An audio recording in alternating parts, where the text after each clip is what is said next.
और सब लोग का ऐसा क्वेश्चन आता था कि उसका जमाबंदी में कहीं ना कोई दिक्कत आ गया है, और थोड़ा वंशावली से बताइए कि किस तरीके से अगर कोई भी जो ज़मीन है अगर मेरे दादा के नाम पे है।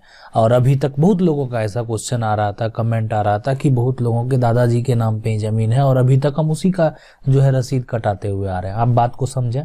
आज हम आपको वंशावली से समझाते हैं। देखें, दादा का नाम जो है, मान लेते हैं किसी के भी दादा का नाम राम मनोहर राय, ठीक है, दादा का नाम था ये।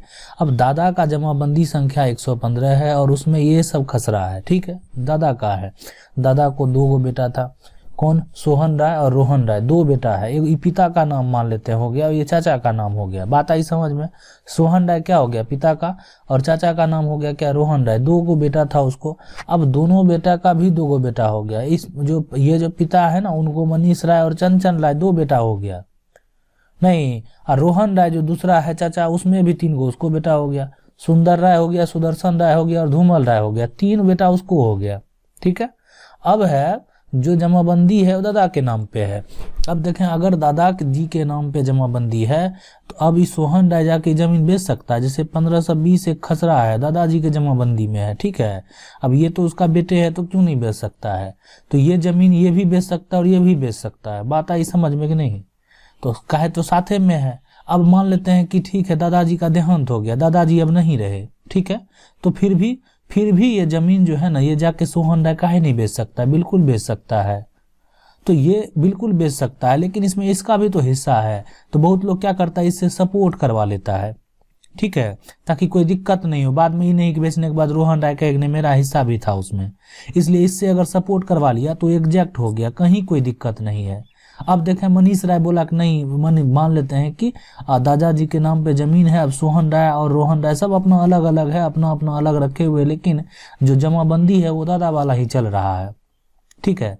तो मनीष राय जो है, अब वो 1520 खेसरा का राय नहीं, इसको बेचेंगे, ठीक है, बेचना चाहे कोई दिक्कत नहीं है, दादा के नाम से है, बेच सकता है उसको। अब ये 1520 को मनीष राय भी बेच सकता है, चंचल राय भी बेच सकता है, सुंदर राय, सुदर्शन राय और धूमल राय, सारा आदमी इसको बेच सकता है।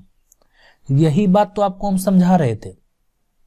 ये जो 1520 है, अगर दादाजी के नाम से है, दादाजी के नाम से रसीद कट रहा है, दादाजी के नाम से जमाबंदी है, तो इसको मनीष राय, चंचल राय, सुंदर राय, सुदर्शन राय, धूमल राय सब कोई बेच सकता है। एक शनाखत का जरूरत पड़ता है, ठीक है।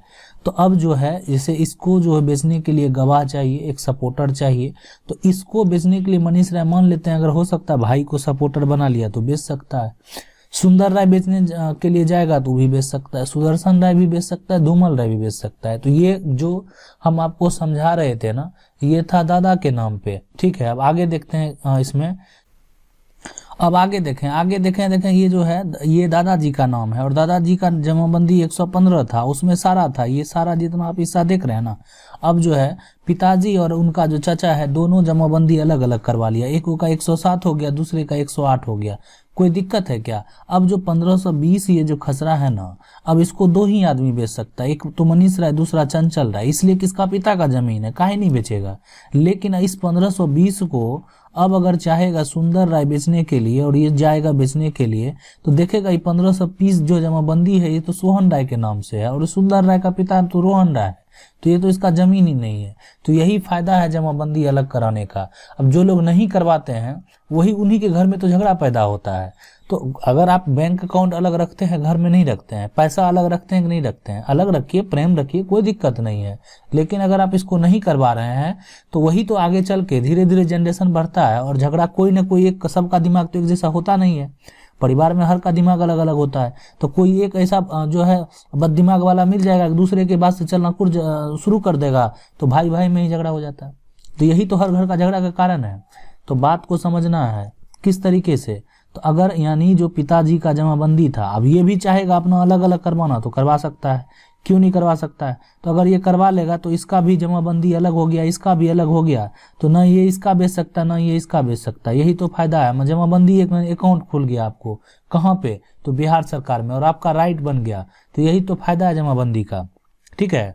अब जो है आप देखें कि 1658 जो है इनका, ये इसका है 1600 जो है 58 है, इसको चाहेगा तो ये सब बेच सकता है। ये तीनों भाई सुंदर राय, सुदर्शन राय और धूमल राय, ये बेच सकता है। रोहन राय का जमीन है, रोहन राय बेच सकता है, लेकिन इसको मनीष राय और चंचल राय नहीं बेच सकता है। तो यही तो फायदा है जमाबंदी का।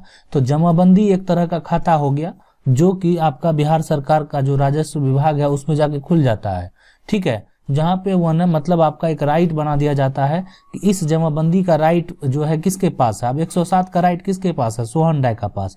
अब उसी का तो अंश है मनीष राय और चंचल राय, तो उसका तो हक बनेगा ही ना। अगर ये भी अपना अलग अलग करा लिया तो ये सब पे हक नहीं बन के इसका आधा बन जाएगा और इसका आधा बन जाएगा। अब इसका जो हक है, इसका जो राइट है वही बेच सकता है। अब कहेगा कि अगर इसको बेचना चाहे तो। अब एक चीज और सबके मन में कंफ्यूजन होता है। अब सबके मन में कंफ्यूजन क्या होता है कि जैसे कोई जमीन है 1520 है, मान लेते हैं ये मनीष जो राय के हिसाब में चला गया और 1521 जो है ये जो है दूसरे के हिसाब में चला गया। अब ये 1520 को जो है 1520 को अगर चंचल राय चला जाएगा बेचने के लिए तो क्या कर सकता है, अगर बेचेगा तो अब इस मनीष मान लेते हैं 1520 हिस्सा इसी के जाना था लेकिन गलती से इसमें चला आया, तो 1520 को अगर ये चंचल राय चाहेगा बेचने के लिए तो जाके बेचेगा तो मनीष राय का सपोर्ट चाहिए कि नहीं चाहिए, इसलिए अभी इसके जमाबंदी में जमीन है। तो देखेगा दोनों का पिता सोहन राय ही है, उसी का अंश है, तो हो सकता है तो इसमें सपोर्ट तो मनीष राय किया ही है तो रजिस्ट्री हो जाता है, कोई दिक्कत इसमें नहीं आता है। आई बात समझ में, मतलब फिर से समझिए 1520 जो खेसरा है वो है मनीष राय के जमाबंदी पे। मान लेते हैं इसका जमाबंदी दूसरा कोई बन गया, 120 बन गया इसका और 121 बन गया इसका, 120 में चला गया ये 1520 खेसरा जो आप ऊपर देख रहे हैं। अब इसको ये लेकिन होना चाहिए था चंचल राय का, तो ठीक है ये इसको बेचने जाएगा जब, तब इसको मनीष राय का सपोर्ट करना पड़े। देखेगा चंचल राय का पिता कौन है, सोहन राय, और ये किसका जमीन है 1520, तो इसका देखेगा मनीष राय है जिसका पिता सोहन राय है, तो यानी उसी का अंश है नहीं, तो इसका सपोर्ट चाहिए। अगर ये सपोर्ट कर देता है तो ये वाला आदमी बेच सकता है। तो यही चीज है। इसी तरीके से वंश के आधार पे जो है अगर आप जमाबंदी अलग नहीं करवाए हुए हैं, साथ लेके चल रहे हैं, तो आगे जनरेशन में कोई ऐसा दिमाग वाला आपके घर में पैदा हो जाएगा जो कि उलझन भर के रह देगा, जो आपके बात पे नहीं चलेगा और वो आगे चल के एक बहुत जबरदस्त एक बड़ा सा झगड़ा का रूप ले लेता है। और इतना हो जाता है कि आप समझ लीजिए कि लाखों जो है एक तरह से कोर्ट में केस है, और सिर्फ किसी दूसरे से नहीं, भाई से। कोर्ट में जो केस है लाखों के केस जो अवेलेबल है, और वो सिर्फ भाई का विवाद है। मतलब इस जमाबंदी आपस में नहीं हुआ, वो उसका बेच लिया, ये उसका ज्यादा नहीं दे रहा है, वो उसके नाम से सारा हो गया। तो ये चीज है। मान लेते हैं बड़ा भाई है सोहन राय और दादा का नाम राम मनोहर राय था, तो हो सकता है कि ये छोटा भाई उस समय बहुत छोटा होगा, सारा इसी के नाम पे आ जाता है। कोई बड़ी बात तो नहीं है कि दादा के नाम के बाद इसी के नाम से सारा पूरा जो है रिकॉर्ड बन गया, जमाबंदी बन गया। अब जो है ये अपना भाई को जो है देना ही नहीं चाह रहा है, या भाई के बच्चा को देना ही नहीं चाह रहा है। ऐसा भी बहुत जगह हो रहा है। तो यही चीज को समझना और इसी चीज को आप लोगों को फ्रेश करना है। अच्छे से समझिए। कुछ भी क्वेश्चन है कमेंट कीजिए, जो कमेंट करेंगे उनका जो है जरूर हम वीडियो बना के जवाब देने का काम करेंगे। अगर वीडियो अच्छा लगा तो वीडियो को लाइक जरूर कर दीजिएगा, और अगर चैनल को पहली बार देख रहे हैं चैनल को सब्सक्राइब करके बेल आइकन दबा लीजिए। मिलते हैं आपसे अगले वीडियो में, तब तक के लिए जय हिंद।